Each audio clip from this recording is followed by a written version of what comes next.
여러분 반갑습니다. 오늘부터 성탄 묵상을 시작합니다. 이 땅에 오신 주님을 기억하고 또 앞으로 오실 주님을 바라보는 시간 되시기를 소망합니다. 같이 보실 하나님의 말씀은 마태복음 1장 18절에서 25절입니다. 예수 그리스도의 나심은 이러하니라.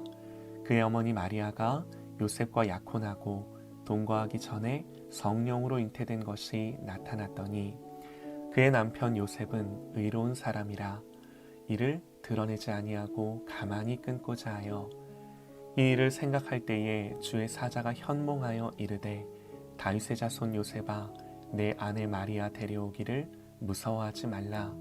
그에게 잉태된 자는 성령으로 된 것이라. 아들을 낳으리니 이름을 예수라 하라. 이는 그가 자기 백성을 그들의 죄에서 구원할 자이심이라 하니라. 이 모든 일이 된 것은 주께서 선지자로 하신 말씀을 이루려 하심이니 이르시되 보라 처녀가 잉태하여 아들을 낳을 것이요 그의 이름은 임마누엘이라 하리라 하셨으니 이를 번역한즉 하나님이 우리와 함께 계시다 함이라. 요셉이 잠에서 깨어 일어나 주의 사자의 분부대로 행하여 그의 아내를 데려왔으나 아들을 낳기까지 동침하지 아니하더니 나음의 이름을 예수라 하니라. 아멘. 마태복음은 아브라함과 다윗의 족보로 시작을 합니다. 마태복음 1장 1절에 아브라함과 다윗의 자손 예수 그리스도의 계보라 그렇게 시작을 하죠. 이렇게 족보를 소개한다는 것은 예수님이 명문가의 자제다 그런 말을 하려는 것이 아니라 메시아가 아브라함과 다윗의 후손으로 오신다는 이런 구원의 예언이 성취되었음을 말하고자 하는 거죠. 이게 1차적인 목적이고요. 두 번째로는 우리가 이 족보를 보면 알 수 있는 것이 죄인의 족보예요. 이 족보에는 특정 여인들의 이름이 기록되어 있는데요. 다말이 나오고요. 라합이 나오고요. 우리아의 아내 밧세바가 나옵니다. 다말은 유다의 며느리인데요. 유다가 자기 며느리를 몸 파는 여인으로 착각하고 관계를 맺습니다.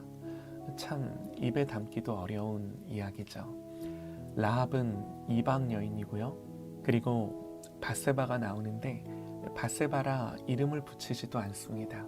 성경은 우리아의 아내 이렇게 표현하면서 다윗의 범죄를 통한 혈통임을 가감없이 드러내는 거죠. 이게 성경이에요. 꾸밈이 없고 사람이 자기 생각으로 쓴 글이 아니라 하나님이 쓰게 하신 글입니다. 사람이 썼으면 이런 내용들 다 뺐을 것 같아요. 성경은 왜 이와 같은 사실을 가감없이 열거할까요? 예수님의 족보를 보면 죄와 실수와 넘어짐의 역사입니다. 그러나 동시에 그 죄가 더한 곳에 은혜가 더하여 하나님이 지키시고 결국에는 하나님의 목적을 성취하신 역사인 거죠. 여러분, 이와 같은 사실이 말해주는 게 뭔가요? 무슨 일이 있어도 자기 백성을 구원하고자 하는 하나님의 열심과 의지세요. 인간의 실수와 범죄에도 하나님은 자기 백성을 구원하고자 독생자 예수 그리스도를 이 땅에 보내시고 마는 거죠. 인간의 실수와 넘어짐과 많은 그 죄의 방해들이 있었습니다. 수많은 역사적인 과거가 있었어요. 그러나 하나님의 뜻을 막을 수는 없는 거죠. 오늘 본문 18절 말씀을 보면요. 주님이 어떻게 이 땅에 오셨는지를 가르쳐 주는데요. 예수 그리스도의 나심은 이러하니라. 그의 어머니 마리아가 요셉과 약혼하고 동거하기 전에 성령으로 잉태된 것이 나타났더니 여러분 보세요. 처녀가 약혼하고 아직 동거하기 전입니다. 그런데 아이를 가졌어요. 이제부터 감당해야 할 일이 쉬운 일이 아니죠. 이게 용납이 될까요? 그 당시 사회적으로, 문화적으로, 정서적으로 이런 사실이 받아들여질 수 있었을까요? 그러니까 이런 예수님은요, 걸림이에요. 넘어지게 하는 돌불이에요. 아니나 다를까 아시다시피 요셉은 점잖고 의로운 사람이었지만 이 일을 듣고는 파혼하고자 합니다. 뭘 말씀드리고 싶냐면요, 메시아가 이 땅에 오시는 그 모든 역사적 과정은 족보를 통해서도 알 수 있듯이 수많은 죄와 방해와 넘어짐의 역사였고요. 또 예수님이 이 땅에 오시는 방법도 처녀가 남자를 알기 전 성령으로 잉태되었다는 사실은 받아들이기 힘들고 어려운 사실이죠. 그런 상황 속에 주님이 오신 거예요. 그러나 이 모든 상황과 현실을 뒤로하고 우리 하나님은 그리스도를 이 땅에 보내셔서 말씀대로 여자에게 나게 하십니다. 여러분, 왜 예수님이 여자에게 나셨나요? 이런 말을 들으면 의아해하실 수도 있습니다. 아니, 우리가 다 어머니에게서 태어났는데 무슨 말이냐? 우리도 다 여자에게서 났다. 아니요, 여러분. 우리는 다 아버지에게서부터 어머니를 통해 태어난 것입니다.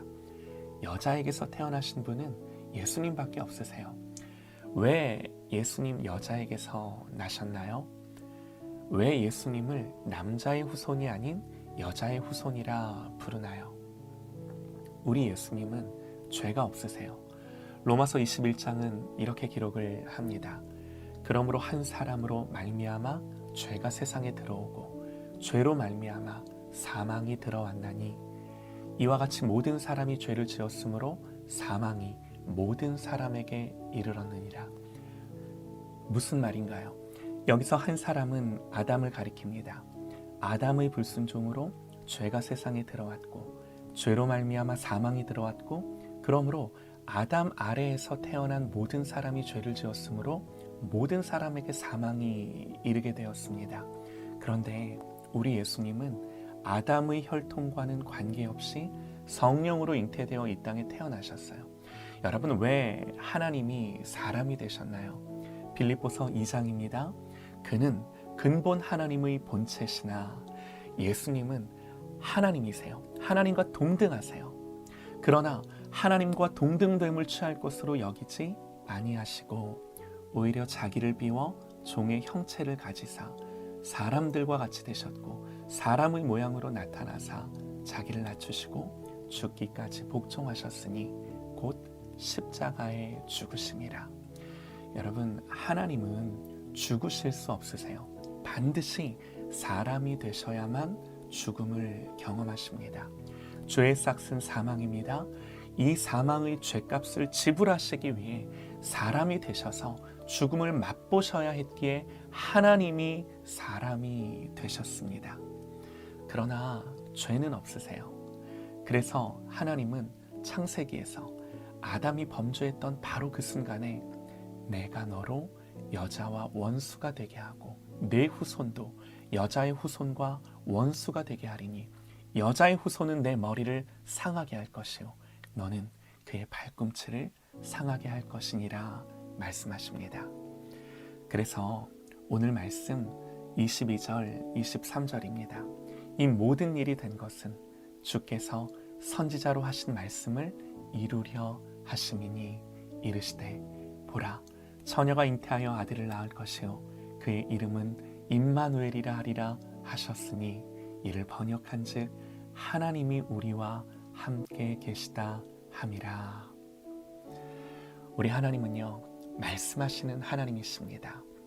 그리고 그 말씀대로 한 점도 한 획도 어긋남 없이 이루시고 성취하시고야 마는 하나님이세요. 우리 주님이 그렇게 이 땅에 오셨어요. 성경은 이렇게 오셨던 주님이 다시 오신다 말씀하십니다. 주님의 첫 번째 오심이 성경에 예언되어 있고 말씀 그대로 이루어졌어요. 주님의 다시 오심도 말씀 그대로 이루어집니다. 다시 오실 주님을 환영하고 기대하며 주님께만 소망을 두고 살아가는 저와 여러분 되시기를 간절히 소망합니다. 말씀대로 이루시고 역사하시는 주님, 이 주님만이 우리의 소망입니다. 성탄의 계절 다시금 이 하나님의 말씀에 우리의 마음을 두고 소망을 두십시다.